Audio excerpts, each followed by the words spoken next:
সবসময় একটু আলাদা থাকার চেষ্টা করি, কারণ আমিও যদি সবার মতোই হই তাহলে আর আমার নিজের গল্প রইল কই। তোর মতো ৭২,০০০ বান্দর পন্দায় আমি আমার জীবনে বেঈমানের কোনো জায়গা নাই।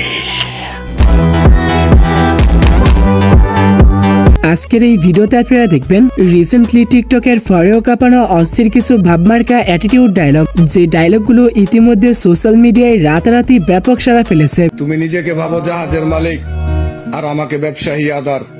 সময় আসুক তোমার জাহাজ দিয়ে তোমার বন্দরে আদা নামাবো আমার। আপনার চেহারার মধ্যে না একটা এক্সট্রা কি জানি একটা চমক আছে, সেটা আপনি জানেন? তুমি বাড়ায় বলতেছো, আমার চেহারার মধ্যে কোনো এক্সট্রা ভাব নাই। ভিলেন চেহারা। আমার তো কোনো গার্লফ্রেন্ড হয় না বুঝছেন, চেহারা তো বালা না। এই যে এবার তো টাকা হয়েছে বুঝছেন, আমি বিয়ে করবো সাইড দেয়। সুতরাং গাইস, আপনিও আমাদের সঙ্গে টিকটকে ভাইরাল হওয়া এমনই সব অ্যাটিটিউড ডায়লগগুলো একসাথে উপভোগ করতে চাইলে পুরো ভিডিওটি শেষ পর্যন্ত দেখতে থাকুন, কেননা শেষে এমন কিছু ডায়লগ রয়েছে যেগুলো এক একটি জোশ এবং মারাত্মক। জাদুর এই শহরে তুমি নিজেকে ওস্তাদ ভাবতেই পারো, তবে ওস্তাদের মার শেষ রাতে জানা এই আমি তোমাকে দিনের আলোতেই ভরে দেব ইনশাআল্লাহ। সময় কম, শুরু করো। আর হ্যাঁ গাইস, মূল ভিডিওতে যাওয়ার আগে আপনার কাছে আমাদের এই ছোট্ট চ্যানেলটি সাবস্ক্রাইব করার অনুরোধ রইল। ঠিক আছে তাহলে আর বেশি কথা না বাড়িয়ে চলুন ভিডিও শুরু করা যাক। সো গাইস, লিস্টের শুরুতে আপনারা দেখবেন মুশফিক আর ফারহানের রাতারাতি টিকটক কাঁপানো অ্যাটিটিউড ডায়লগগুলি। আপনি না নায়ক না, আপনি আসলে একটা ভিলেন। কি করবো কর, আমার গল্প তো নায়িকা নাই, একাই নায়ক একাই বিলেন। আমি নামতে পারি, এটা আমার যোগ্যতা। আপনি খাইতে পারেন না, এটা আপনার ব্যর্থতা। আমিও আর একটা বিয়ে করবো, এটা আমার যোগ্যতা। সতীনের সাথে যে সংসার করতে না পারবে, এটা তো ব্যর্থতা। যেমন কথা তেমনই তার উত্তর, যেটা শুনে বিবাহিত ভাইদের মুখে হাসি ফুটেছে। আমার বাবার টাকা আপনি কেন, আপনার ১৪ গোষ্ঠী মিলে গোনা শুরু করলেও শেষ করতে পারবেন না সামনের চোখ। যাই হোক, তারপরে আপনারা দেখবেন রিসেন্টলি ভাইরাল হওয়া নিলয় আলমগীরের অস্থির কিছু ভাবমার্কা অ্যাটিটিউড ডায়লগ। আমি জীবনের প্রথম চুরিতে সাকসেসফুল হয়েছি আব্বা, এই জন্য লইছি। দাদা কষ্টটা কি তুই? কি হইছে? তোরে আমি কইছি নতুন বউয়ের গলার থেকে হার খুলে নিয়ে আসতে, তুই নতুন বউ শুনতে দিয়ে আসছিস। আব্বা, আপনি আমারে কইছিলেন যে আমি নাকি কোনোদিন চুরি বিদ্যা শিখতে পারবো না। আপনি কইছেন বউ রাইখা বউর গলার হারটা নিয়ে আসতে, মানে কি গাছ রাইখা শুধু গাছের ফলটা নিয়ে আসতে। আমি ফল সহ গাছ তুলে নিয়েছি। আমার চিনো? আপনারা চিনুনের কি আছে? আপনি কি সাকিব খান যে আপনারা চিনুন লাগবো? যাচ্ছি না, কাজ হয়ে গেছে। ওই মিয়া, ফুসুর করে খান কি? কোনো বদবত নাই তো? উল্টা পাল্টা কিছু করলে কিন্তু খবর আছে। ফোটেন এখান থেকে। আমাকে কই দিয়েছে ফোটেন? তুমি রিজেক্ট মাল, তোমার চলবো না, যাও। নিলয় আলমগীরের এই ডায়লগগুলো ছাড়াও তার অসংখ্য ভাইরাল ডায়লগ রয়েছে, যেগুলো বর্তমানে সোশ্যাল মিডিয়ায় ব্যাপক জনপ্রিয়তা লাভ করেছে। এই মেয়ে, তুমি কি আমাকে চেনো? আমি ভালো না মন্দ জানো? না, জানি না। তাহলে আমাকে ভালোবাসতে রাজি হয়ে গেল কেন? পরে যদি দেখো আমি মানুষটা সুবিধার না, একদম প্রথম প্রস্তাবে রাজি। ভালো না লাগলে বা ভালো না হলে এক লাঠি মেরে নেটওয়ার্কের বাইরে ফেলে কতজনকে ধরলাম আর ছাড়লাম। প্রেম হচ্ছে মোবাইল ফোনের ব্যাক পার্টের মতো, সিজনে সিজনে বদলাতে হয়। আপনি কি পারলেন কেন? আর একটা কথা বলে একদম লাথি মেরে নেটওয়ার্কের বাইরে নিয়ে ফেলবো। আমার সেকেন্ডে লাখ টাকা লস হয়ে যেতেছে, আর 30-40 টাকা হিসাব। আমার পকেট থেকে টাকা পড়ে গেলে 1000 টাকার নোট আমি তুলি না কেন? কারণ ওই টাকা তুলতে গেলে যে সময় লাগবে, সেই সময়ের মধ্যে আমার মোবাইলে 2 লাখ টাকা ক্যাশ ইন হয়ে যায়। সো এরপরে রয়েছে ওপার বাংলার জনপ্রিয় অভিনেতা দেবের রাতারাতি টিকটক কাঁপানো অ্যাটিটিউড একটি ডায়লগ। 10 মিনিটের জন্য আমি যদি আমার পুরনো রূপ ধরি, তাহলে এই বাড়ির দরজা জানলা থাকবে, একটাও মানুষ থাকবে।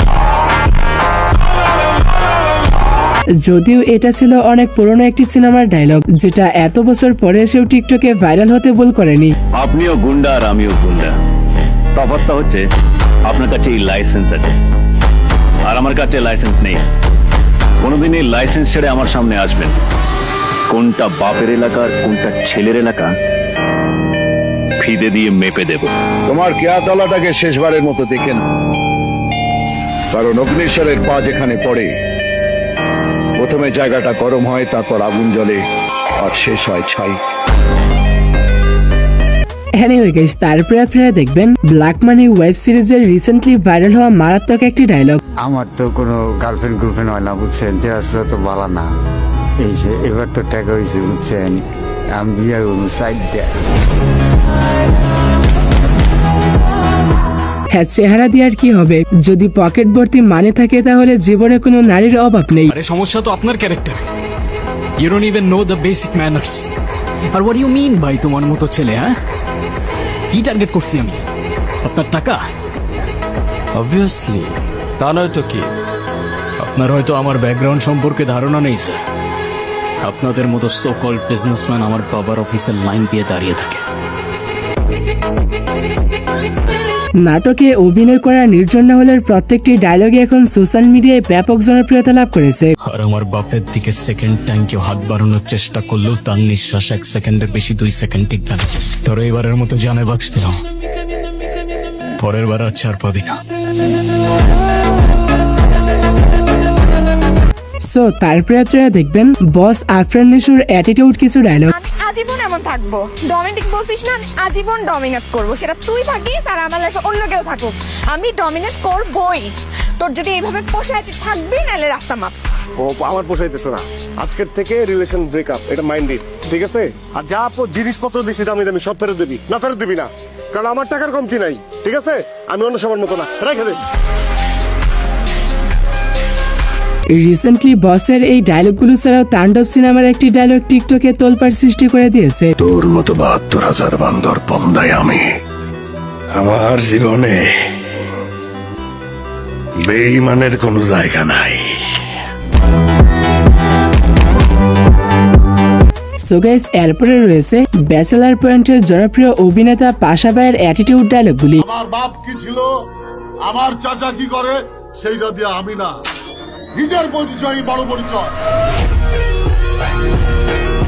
ভরপুর টাকা পয়সা কামাইলে 6 মাস জেল খাটা কোনো ব্যাপার না।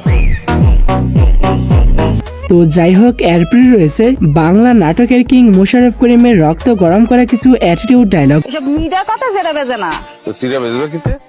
ভরি ভরি স্বর্ণ, কমের পক্ষে 10 ভরি স্বর্ণ। ওই জমিদারের পোলা 3% জমি বেচলে যেই পরিমাণ গয়না তোরে দিতে পারবো, এই বহন করতে পারবি? মোশাররফ করিমকে নিয়ে তো আর নতুন করে কিছু বলার নেই, কেননা তিনি যেটাই বলে সেটাই অ্যাটিটিউড হয়ে যায়। আমার চেহারা লয়ে আমার খোটা দিছিলা, ইনসাল্ট করছিলা, চেহারা ভালো না। আমি তোমার চ্যালেঞ্জ করছিলাম, মনে আছে? যে চেহারা আমি বদলায় ভালাবো। এনিওয়ে গাইস, তারপরে আপনারা দেখবেন পোস্টমাস্টার শিমুলের রাতারাতি টিকটক কাঁপানো ডায়লগগুলি। আরো ভাই একটা ইচ্ছা আছে, 2টা বিয়ে করব। আমরা কি বলো না বলো, তুই 2টা বিয়ে করবা, তুই খাওয়াবা কি করাবা কি রাখবা কোথায়? আরে খাওয়ান পরানোর চিন্তা কি করো? হ্যাঁ, শিমুল মানে আগুন, বিকজ তার কাছে কোনো সিনিয়রের টাইম নাই। ব্যাচেলার পয়েন্টের নায়করে আপনি মারবেন আর নায়ক বসে বসে আঙুল চুকেন। আমি ক্যারেক্টারে আছি ভাই। আমিও ভাইয়া ক্যারেক্টারে আছি, শিমুলের ফাঁসারে কোনো টাইম নেই। সো এরপরে রয়েছে জিয়াউল হক পলাশ ওরফে কাবিলা ভাইয়ের অস্থির কিছু চাপাবাজি ডায়লগ। কিলে ফোন দিছস সেটা বল। আচ্ছা বুঝছি, তুমি আর উপর অনেক রাগ করে আছো। না কিলে রাগ করুম কিলে, তুই কি আর বউ লাগস না, তুই আর প্রেমিকা লাগস, তোর উপর রাগ করুম? রাগ করালাই তো অধিকার লাগে, তোর উপর তো আমার কোনো অধিকার নেই রাগ করার। বুঝছি তো, আই এম সরি। তো সরির গোষ্ঠী আই।